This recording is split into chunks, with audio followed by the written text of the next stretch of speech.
দর্শক, সৃষ্টিকর্তার উপর সুধারণা রাখুন, কারণ সৃষ্টিকর্তা সম্পর্কে আপনি যেমন ধারণা রাখবেন নিশ্চয়ই সৃষ্টিকর্তা আপনার সাথে ঠিক তেমনটাই করবেন। আলহামদুলিল্লাহ, আলহামদুলিল্লাহ, আলহামদুলিল্লাহ। সেই সৃষ্টিকর্তার উপর লক্ষ্য করে শুকরিয়া আদায় করে 10 মিনিটস উইথ ইমরান অনুষ্ঠানে বরাবরের মতো স্বাগত জানাচ্ছি আমি ইমরান চৌধুরী। একজন এগিয়ে যাওয়া ব্যক্তির জীবনের গল্প সত্যি চমকপ্রদ। কঠোর দায়িত্ব পালনের মধ্য দিয়ে একজন কর্মঠ ব্যক্তিত্ব নিজেকে শুরু থেকে শীর্ষে নিয়ে যেতে সক্ষম হন। তাদের সফলতার প্রতিটি স্তর, প্রতিটি চ্যালেঞ্জ যেন রূপকথার গল্পের মতো। সততার মোড়কে একজন সফল ব্যক্তি হতে পারেন সম্মানীয়, অনুকরণীয়। এর মধ্য থেকেই নিজেকে গড়ে তুলতে পারেন একজন নেতৃত্ব প্রদানকারী ব্যক্তিত্ব হিসেবে। প্রিয় দর্শক, আপনারা জানেন অনুষ্ঠানের প্রতিটি পর্বে একজন স্বপ্নবান, দেশপ্রেমী, উদ্বুদ্ধ ব্যক্তিত্বের সাক্ষাৎকার গ্রহণ করা হয়। চলুন দর্শক, দেখে আসি আজকের অতিথির সাক্ষাৎকারটি।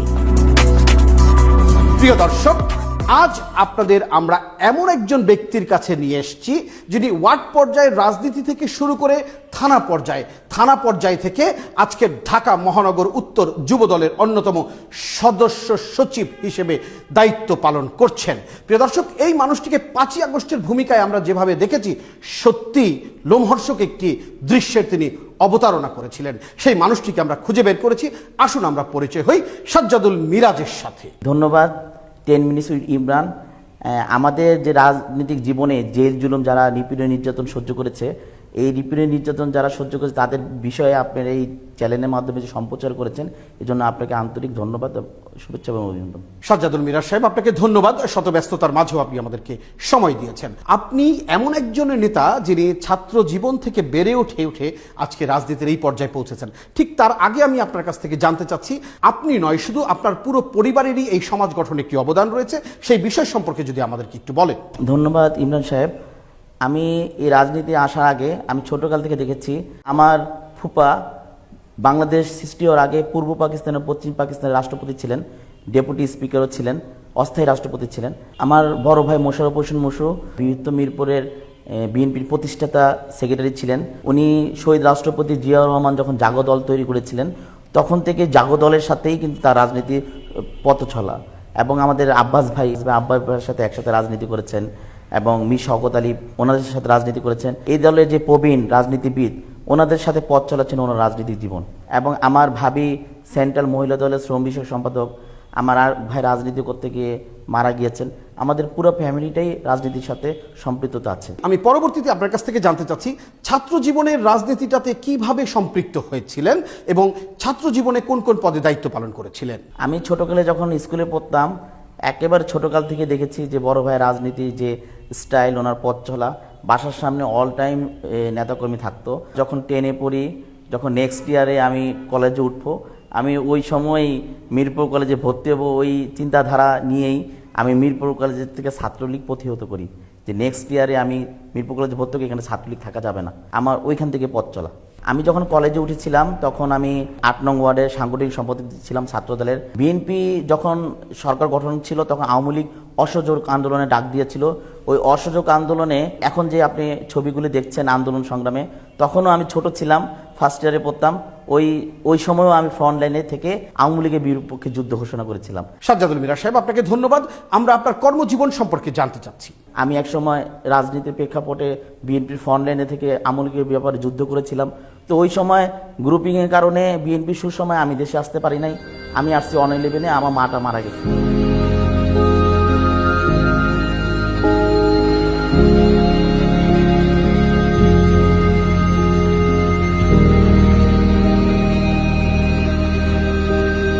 আমার একটি ভাই মারা গেছে, মা মারা গিয়েছে। মায়ের লাশটা পর্যন্ত আমি আসতে পারি নাই। যখন 11 দেশে 11 আসলো, 11-এর সময় আমি দেশে আসছি।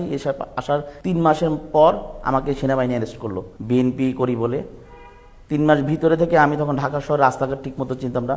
9 বছর পর দেশে আসা, তখন থেকে এই 2024 পর্যন্ত রাজনীতির পথে চলা আমার 250-এর উপরে আমার মামলা। আপনারা দেখেছেন যে বিএনপি আন্দোলন সংগ্রাম যখনই ডাক দিয়েছে, আমি ফ্রন্ট লাইন থেকেই নিজের কথা চিন্তা না করে, নিজের ওয়াইফের কথা চিন্তা না করে, বাচ্চা কাচ্চার কথা চিন্তা না করে আমি ফ্রন্ট লাইন থেকে চেয়েছি যে এই দেশটা স্বৈরাচার মুক্ত হোক, গণতন্ত্র মুক্ত পাক, এবং মানুষের যে ভোটাধিকার প্রতিষ্ঠার জন্য আমরা যে লড়াই করে যাচ্ছি বিএনপি ভারপ্রাপ্ত চেয়ারম্যানের নির্দেশে, এটার জন্য আমরা বাস্তবায়ন করতে পারি, সফল করতে পারি, এই আশাটা আমার মনে ছিল সবসময়। ভারপ্রাপ্ত চেয়ারম্যান নির্দেশনা দিয়েছে আমার রাজপথে থাকতে হবে। আমি ফ্রন্টলাইন থেকেই সবসময় যুদ্ধ ঘোষণা করেছিলাম এই স্বৈরাচারী সরকারের আমলে। আমি রাজনীতি না করলেও পারতাম। আমি ব্যক্তিগতভাবে আমি স্বয়ংসম্পূর্ণ, আমার মার্কেট আছে, ব্যবসা বাণিজ্য আছে, আমি রিয়েল এস্টেট বিজনেস করি, কিন্তু এই অন্তরের টান দেশের মানুষ এবং পরিবার রাজনীতির সাথে সম্পৃক্ততা আছে, ভিতরে ঢুকে গেছে রাজনীতিটা, যার কারণে আমি রাজনীতিতে সবসময় মাঠে ছিলাম। সাজ্জাদুল মিরাজ সাহেব, এই গত 15.5 বছর আপনার কেমন কেটেছে? এই 16 বছর যে পরিমাণ নিপীড়ন নির্যাতন আমলিক করেছে, এই এলাকা আমার জন্ম, এই বাসায় আমার জন্ম, আমি এই এলাকায় 16 বছর আসতে পারি নাই। পরিবার পরিজনের সাথে এই 16 বছর আমার ঠিক মতো যোগাযোগ হয়নি। আমারকে না পেয়ে আমার ভাইকে নিয়ে গিয়েছে, আমার ভাইস্তাকে নিয়ে গেছে, 6 দিন গুম করে রেখেছিল আমাকে ধরিয়ে দেওয়ার জন্য, আমার ওয়াইফকে হ্যারাস করেছে, আমার একটি বাচ্চা মারা গিয়েছে এই ছাত্রলীগের এক গণ্ডগোলে। যে 2018 সালে ছাত্ররা যে আন্দোলন ডেকেছিল, আন্দোলনের চিকিৎসা করতে যাওয়ার সময় সায়েন্স ল্যাবরেটরিতে একটা হামলা হয়েছিল। ওই হামলার মধ্যে আমার ওয়াইফ পরে পেটের ভিতর বাচ্চাটা মারা গিয়েছে, মাত্র জন্ম হতে যখন 3 দিন বাকি। এই 2024 সালে যখন 28 অক্টোবর মহাসমাবেশ হয়েছিল পল্টন ময়দানে, এই মহাসমাবেশে আপনারা সবাই দেখেছেন যে আমি কিভাবে দায়িত্বটা পালন করেছিলাম। বিএনপি ভারপ্রাপ্ত চেয়ারম্যান জনাব তারেক রহমান ঢাকা মহানগর উত্তরের সদস্য সচিবের দায়িত্ব দিয়েছিলেন। যেমন সময় দায়িত্ব দিয়েছে, দেশের টালমাটাল অবস্থা, আমাকে উনি অনেক বিশ্বাস করে দায়িত্বটা দিয়েছেন। এই দায়িত্বটা আমি কতটুকু রাখতে পেরেছি আমার চেয়ারম্যান বলতে পারবে, আমার দেশনেত্রী বেগম খালেদা জিয়া বলতে হবে। এই মানুষটিকে 5ই আগস্টের ভূমিকায় আমরা যেভাবে দেখেছি, সত্যি লোমহর্ষক একটি দৃশ্যের তিনি অবতারণা করেছিলেন। সেই বিষয় সম্পর্কে যদি আমাদেরকে একটু বলেন। 5ই আগস্টে যখন 16ই জুলাই বিএনপি ভারপ্রাপ্ত চেয়ারম্যান যখন আন্দোলনে ডাক দেয়, তখন আমরা দলমত নির্বিশেষে একেবারে যুবদল সহ 11টা অঙ্গ সংগঠন কিন্তু মাঠে নেমেছি। কিন্তু একটা নির্দেশনা ছিল যে আমরা ফ্রন্টলাইন থাকতে পারবো না, ফ্রন্টলাইনে থাকা যাবে না। এটা চেয়ারম্যানের তরফ থেকে, বিএনপির তরফ থেকে হার্ডভাবে নির্দেশনা দেওয়া হয়েছিল। জুলাই 16 তারিখে ডাক দেওয়ার পরপরই আমিনুল ভাই একদিন পরে অ্যারেস্ট হয়ে যায়। আমাদের বিএনপির মহানগরের আহ্বায়ক আমিনুল হক, তিনি ক্রিয়া বিষয়ক সম্পাদক ছিলেন।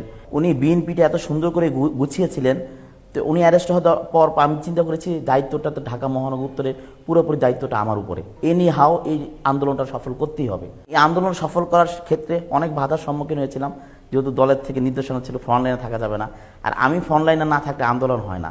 যখন হার্ড লাইনে চলে গেছে আন্দোলনটা, যখন দেখা মাত্রই গুলি, তখন আমি আসলে চিন্তা করেছি যে আন্দোলনে নেমেছি, আমাকে তো পেলে হাসিনা মেরে ফেলবে। 10 নম্বরের ঘটনা দেখেন, আমি যেদিন প্রথম আন্দোলন করেছিলাম 18 জুলাই, ওখানে অনেক মানুষ মারা গেছে, সর্বোচ্চ নেতাকর্মী মারা গেছে সেদিন, ছাত্র জনতা, আমার সাথে 4 জন মারা গিয়েছে। তা আমি চিন্তা করেছি হাসিনা ঠিক আছে, আমাকে তো রক্ষা করবে না, আমাকে মেরে ফেলবে। সবার আগে এই মেট্রো রেল যে ভাঙচুর হলো, অগ্নিকাণ্ড হলো, তখন হাসিনা পরিদর্শন করতে এসে আপনারা দেখেছেন যে অভিনয়ে কান্না কেটেছে, সারা বাংলাদেশের মানুষ দেখেছে। এবং মেট্রো রেল ভাঙ্গা পরিদর্শন করতে এসে সে কিন্তু বলেছে যে মহানগর উত্তর যুবদলের সদস্য সচিব এই সাজ্জাদুল মিরাজের নেতৃত্বে এই আন্দোলন, আজকে ছাত্র জনতা আন্দোলন করতেছে। আমি চিন্তা করেছি আমি তো বাঁচবো না, হাসিনা টর্চারে মরাচ্ছে, আমার এই দলের জন্য, দেশের জন্য, জাতির জন্য রাজপথে মরলে আমি বরং পুরস্কৃত হবো সারা বাংলাদেশে। 18 তারিখে 4 জন মারা গেছে, 19 তারিখে 3 জন মারা গেছে। লাস্ট যে আন্দোলন 4 তারিখ, যে আন্দোলনের মাধ্যমে এই স্বৈরাচারী সরকারের পতন হয়েছে, লাস্ট 5 তারিখ আগের দিন, সেই দিন আমি আন্দোলন করার সময় একেবারে সকাল 10টা থেকে আমি 10 নম্বরে আইডিয়াল স্কুলের পাশে একটা মসজিদ ছিল, আমি মাইকে অ্যানাউন্স করে সবাইকে এক করে সকাল থেকে বিকাল পর্যন্ত এটা স্বাধীন করতে সময় লেগে গেছে আমার সাথে যারা মারা গেছে লাশ আমি সাথে সাথে হাসপাতালে পাঠিয়ে দিচ্ছি, যারা গুলিবিদ্ধ হয়েছে তাদের ভিতর অনেকে মারা গেছে, আমি হাসপাতালে পাঠিয়ে দিচ্ছি, কুর্মিটোলা হাসপাতালে। বিকালে গুলি করে না, সন্ধ্যার দিকে হেলিকপ্টার দিয়ে গুলি করে। তা আমরা ওই হেলিকপ্টার দিয়ে যখন গুলি করে, তখন সন্ধ্যার দিকে আমরা মেট্রো রেলের নিচে চলে আসতাম, যে হেলিকপ্টার দিয়ে স্নাইপার আমাদেরকে টার্গেট করতে না পারে। কি একটা যুদ্ধের মধ্যে ছিলাম, আমি বলে ভাষা প্রকাশ করা যাবে না, বুঝছেন। আমাদের দেশনেত্রী বেগম খালেদা জিয়া এবং বিএনপির ভারপ্রাপ্ত চেয়ারম্যান জনাব তারেক রহমান, উনি আমাকে যেখানে কাজ করার সুযোগ করে দিবেন আমি সেখানেই কাজ করব। কারণ গত 16টি বছর দায়িত্ব পাওয়ার আগে একেবারে 111 থেকে শুরু করে আমার এই মহানগরের এবং থানার সভাপতি হওয়া পর্যন্ত আমি দীর্ঘদিন রাজনৈতিক পরিচয়বিহীন ছিলাম। পরিচয়বিহীন থাকা সত্ত্বেও কিন্তু দলের সাথে কাজ করে গিয়েছি। আমি চিন্তা করিনি আমার পরিচয় নিয়ে কাজ করতে হবে। আমি দলকে ভালোবাসি, জাতিকে ভালোবাসি, দেশের মানুষকে ভালোবাসি। আমাকে বিএনপি ভারপ্রাপ্ত চেয়ারম্যান জনাব তারেক রহমান এবং দেশনেত্রী বেগম খালেদা জিয়া আমাকে যেখানে রাখবেন বা আমাকে কোনো পোস্ট বিন রাখেন, আমি সেখানে থাকতে রাজি। প্রিয় দর্শক, এতক্ষণ আমার যে ইন্টারভিউ আপনারা দেখলেন এবং দেখবেন, যার জন্য সকলকে আন্তরিক শুভেচ্ছা এবং অভিনন্দন।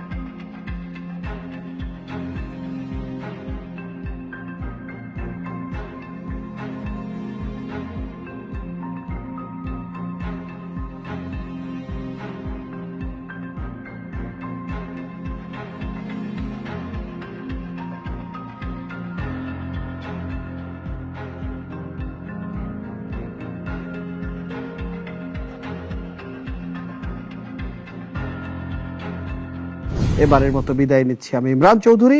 পরবর্তীতে দেখা হবে নতুন কোনো স্থানে নতুন কোনো অতিথির সাথে। ততক্ষণ ভালো থাকুন, সুস্থ থাকুন।